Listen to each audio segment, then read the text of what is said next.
Hey good people, Batavia here. So new area to share with you all. Some of you all have seen this through shorts and maybe even in previous garden seasons. I've made a couple of tweaks to my little grow area. So I want to share what my setup looks like, as well as things that I've actually started, things that I've struggled with, kind of my plans on what we are planting outside.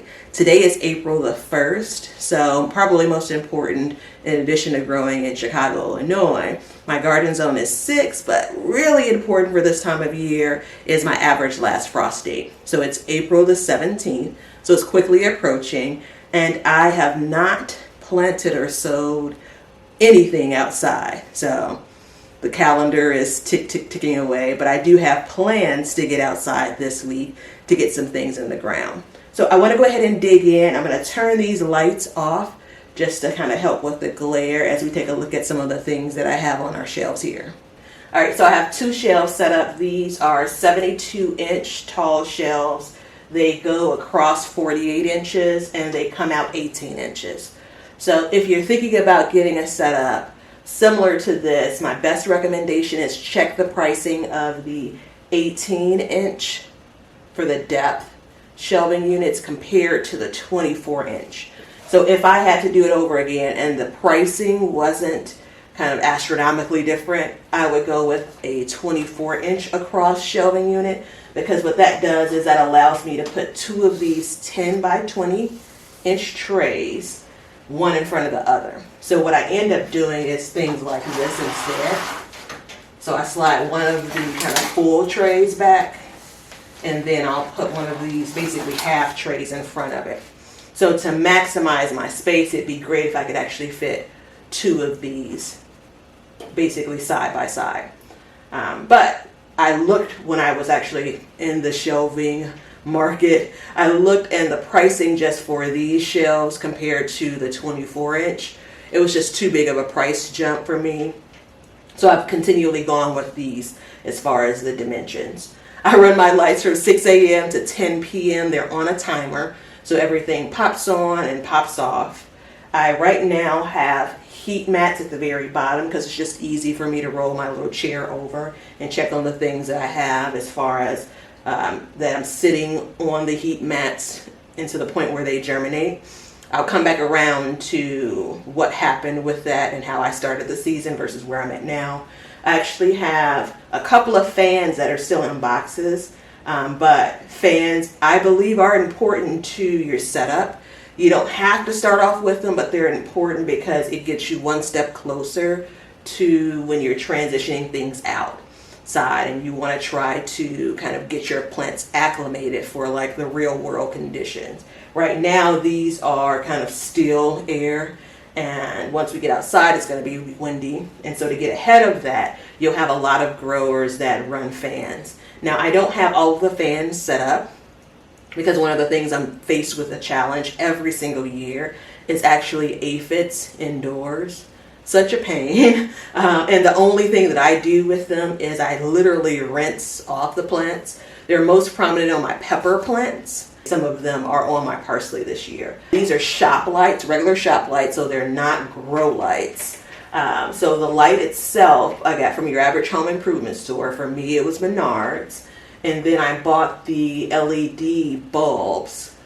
They're 6500. What's the name of that thingamajig? I bought the bulbs from Lowe's, and it's all about just where the better price was when I was buying this stuff a few years ago. Home Depots, Lowe's, Menards, Walmarts, all of those places. Amazon, you can find these things on. I'm just going with whatever the best price is for it. If you want kind of the full setup, the link to my buddy Ben and my Amazon store is in the description, and it's going to have everything that we're both using within our seed starting setup. So if you kind of want to shop in one place, and it does help contribute just a pinch to the Backyard Gardens podcast. If you all don't know, because I don't talk about it a whole lot, but my buddy Ben and I have a weekly garden podcast, Backyard Gardens, every Thursday releasing new episodes. We just back at the beginning of spring hit 1 million downloads. Super big accomplishment. the way that we're connected with gardening, I have our Amazon shop within the description of this video and most all videos. So if you're ever curious about things that he or I use, you can find that information there. And he is over at Cindy Bottom Homestead. So he is my garden friend, garden partner in crime. He is my actual friend, good guy. He has a lot of information that he's sharing on his channel. And he is in North Carolina, just as a note. Basil, which is a heat-loving herb. So this will stay in my grow area down here for quite some time. I probably won't plant out my summer plants until after Mother's Day at the earliest. This is a trouble area. This is a combination of some of the things Brassica-like that have already died. I won't spend too much time on that just because it's painful. Every year I kill a large number of Brassica plants. Still haven't put my finger on why I can't get them out of this grow area into the garden. So I'm still kind of tinkering with it. Last year I had the best success because all of my kale came out of my grow area, and so I was able to get that to size and then transplant out. So I'm going to continue to tinker with that. With that in mind, I'll actually be taking y'all with me over the course of the next couple of weeks because I have year over year purchased the Brassica-like plants as transplants from stores. So I saw that Home Depot already has their transplants in for select stores. I'm going to try to buy them from Menards just from a kind of rebate perspective, get a few dollars back. So I'm waiting on Menards to get them. Right now it looks like 6 packs for collard greens, which again I purchased in all the previous years from these stores. They're like $6 for a 6-pack, so $1 a plant, which I think is a killer deal if you need to buy them for collards. Broccoli, cauliflower, those are probably not your best price given it's basically a 6-pack for $6, about $1 per plant. The killer deal for the collards or even kale, if you want to buy those, is if you use the cut and coming in method, you're continuing to eat off of those plants. And then for me in particular, and then my fellow Chicagoans, and I'm sure there are other cities and states that can do this, but for collards, I can keep them in my garden from April when I plan on planting them through the end of the year. So I can grow them throughout summer. I can do the same thing for kale. I do know that some people in the areas they grow in, it just gets too hot for those types of vegetables. But with that said, I kind of can balance with what I am starting successfully and the monies I save there. I can kind of balance in my budget paying for those additional transplants until I can figure out how to get the brassicas out of my grow area into my garden. So basil, I have some herbs here. This is celery, so I actually had pretty good luck despite what it looks like. So these are all celery plants that I sowed. These are, and I got these this year. These are 9 sales. They're a little bit smaller, but I have multiple celery plants here. The only difference between, one side versus another is the age of the seed that I sowed and perhaps the seller of the seed. So this is all Utah celery. You can tell that there is very little germination that happened on this end, but surprisingly enough, I still see things that are popping up as far as the celery plants being germinated. But on this week's list, I have separating these plants, and I probably plan on getting the celery out into the garden over the course of this month. Celery is another thing that can stay in my garden for the most part of the growing season. But all in all, this is going to be more than enough. And then I also realized last year that I'm able to grow or plant celery later in the summer to basically harvest in the fall and almost, maybe not through winter, it's a little bit sensitive to the cold. So that's that. I did want to show y'all, and I hope you can see it. Let's pull it out. So I wanted to commit to growing more flowers this year. And so some of the flowers I've started from seed, direct sowed. Some of them I have over the years. I've started indoors. These are cosmos, and these are flowers that I always purchase, which I'll continue to purchase flowers from the nurseries, you know, as the season gets on. But this is actually, speaking of, this little tray here is something that I've picked up over the course of the years from various nurseries. But I wanted to comment on Cosmos because I think they're super pretty, kind of in the Spidey way, but they have grown faster than anything I've ever seen. Right, so I sowed these on March the 7th, and today it's April the 1st. Now they haven't started flowering yet, which is good because I don't want them to, because they are, again, something that I won't plant out into the garden until some point in May at the earliest. As a general rule, I like to wait until like we get consistent nights at 50 degrees Fahrenheit or above, like our low temperatures. And sometimes in May, we're still dipping down. So anyway, that's again a summer thing.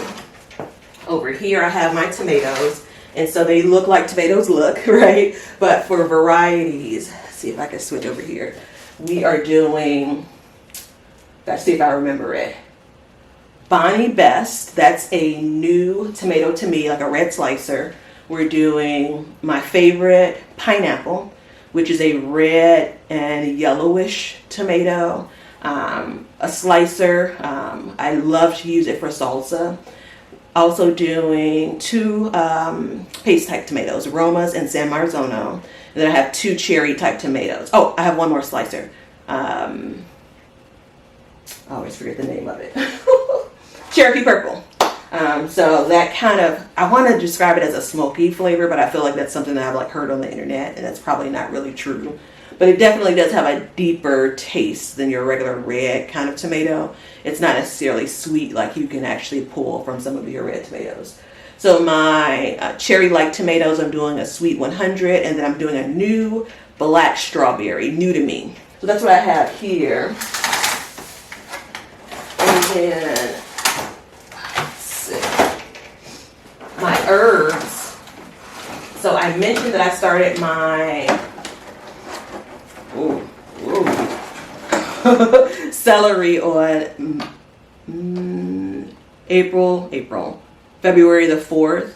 That was the earliest thing I started. That next week I started most of my herbs. So I have already started to repot some of them. I have a combination of some oregano here, some thyme, some mint, some sage, some chamomile. And so they're doing really, really well. I'm basically at the point now where a lot of what I'm growing needs to be potted up. I also am at the place where some of the things I intentionally sowed heavy needs to actually be moved or separated and given its own little space to grow. Down here, my onions. So this is only the second year that I have started onions from seed, and last year I killed them. So last year was a challenging year for seeds, but I need to give all of these a haircut. So I started it off. You can see how they're getting floppy. I've been saying I needed to give them a haircut for weeks now. These are also direct sowed on February the 4th. So these are just about 2 months old. I shared with some of you all in a short that I felt like I should have started them probably more like in January. The Illinois Extension Service says that you can plant out onion transplants, which these will be, as early as March the 20th. So that's like 2 weeks ago, right? Or I guess 10 days ago. And I feel like these maybe need to get a little bit larger, but what I am going to do is give these a haircut because they're starting to get floppy. And just trimming the tops of them will help, from everything I've read and seen, create more of a sturdy plant, upright plant. But I'm going to start hardening them off this week because I plan on planting them in the next 2 weeks or so. So these are sweet onions. They are, for my area, the recommendation is long day onions based on the amount of light that we get and the amount of light that these onions need. So there's those. I have some more onions in the background. So this is another, let's see. So yeah, I am struggling with, you may see them flying around with gnats. Oh, they're driving me crazy. And you can see here, I don't even want to show it because it already has a lot of gnats that it's caught. Based on, I know this is primarily based on my watering methods. I do a lot of bottom watering. So I just put the water in the tray and let the plant soak it up. But I could do that this morning, forget about things, get going with my day. And it could be tonight or tomorrow that I come and dump it. So between that and, you know, probably overwatering, just generally speaking, creating a lot of damp soil, I have been fighting gnats. So right now the pests in my grow area are aphids and gnats. But the celery still looks great. Celery can take a bit more cold weather, so I'm also going to start hardening this off this week. And I'm probably going to be giving it a trim here or there. These are multiple plants, so I sowed this very heavy. So, you know, I don't know. I'll do a count once I actually get them planted out. Some of these little sections here have 3 plants. I think that was probably my intention, like 3 seeds per. So this looks really good. I actually am eager to get this planted and then be able to reuse this tray. I feel like I caught my back on something. I'm trying to move gingerly. All right, we're going to move over to this other tray, and I'm going to try to pick up the pace. I've not been conscious of my time here. A little bit rusty for filming videos, so forgive me. Hope this information is helpful for you all, or at least fun, entertaining. One of the 3 things that I use as well. So this is one of the just regular kind of thermometers. So just keeping an eye on the temperature. So it's normally closer to like 68 degrees here, but it's 65, 66-ish. And so this is just me trying to gauge kind of what works best for what I'm growing. These are snapdragons that I've recently separated. Same with Portaluca, I think it's how it's pronounced. So pretty. I want to start another tray of these, but I really would, if I had more of these, I would have already started them. Down here at the very bottom is where my heat mats are. So most mornings I'll come in and I'll swap out the dome for one that doesn't have as much condensation on it. Again, trying to manage the dampness in this area and not wanting the things that I have in the trays to get too wet or stay too wet. I've not had my seed potatoes here. Goodness. So these are, I've moved them out here yesterday because I knew I was going to film this video today. But for the seed potatoes, these are the red Lesota and these are the purple Viking. So these are all seed potatoes I saved from last year. So my method has been at the end of the season, before they start to get wrinkly, put them in the refrigerator in a brown paper bag. And so all of these potatoes were still firm in December is when I put them in the brown paper bag. I knew I wasn't going to use any more of them. I wanted to have some seed potatoes. It's about 3 pounds of each that I decided to save. And I took them out at the beginning of March. And so then I, for a while, had them out here in this area, but they weren't sprouting. And so what I ended up doing, which I've done in past years, was I put them in a dark place, like a dark closet, and they started to sprout. So these are ready to plant. These are taking a little bit longer. And there's mixed comments online about whether you really need this or not. I think it just gives your potato plants a head start, or your future potato plants a head start. So I'm going to get these planted, if everything goes according to plan, over the course of the next, 7 to 10 days. That's the window I'm giving myself. And I think I mentioned I have some russet potatoes. I picked up a bag of those. Okay, then I have more peppers here. So these are primarily the peppers that are going to be mostly grown in the garden. I'm trying to give them some room. Remember, this is where I have a lot of the aphid trouble here. And this is actually a reason, I don't remember if I mentioned it now though, I don't have fans on this side, because I've found in past years when I have fans on these peppers, it ends up kind of blowing the aphids around. So I have right closest to me, these are jalapenos, the Megatron variety. Then I have the Aldi red pepper, which I think is kind of funny because I have just basically saved the seeds from a regular grocery store pepper. Year over year, I use those seeds and they produce peppers just like any other seeds that I've purchased. I have California Wonder Red, which is going to basically mature to red. I have orange bell peppers. I think these are maybe banana peppers and maybe Jimmy Nardello. So I do mostly sweet peppers. And I have some over here that are a bit smaller in size. And again, the way that I try to organize these shelves and move things around is based on height. I have here, moving the chart, peppermint chart here. So pretty. Tray of nasturtiums. And so this is again where I have basically taken this tray. I've gotten the tray from, again, nurseries over the years. And I sowed a couple of seeds. I think I did, looks like maybe 2 seeds, 2 to 3 seeds per section here.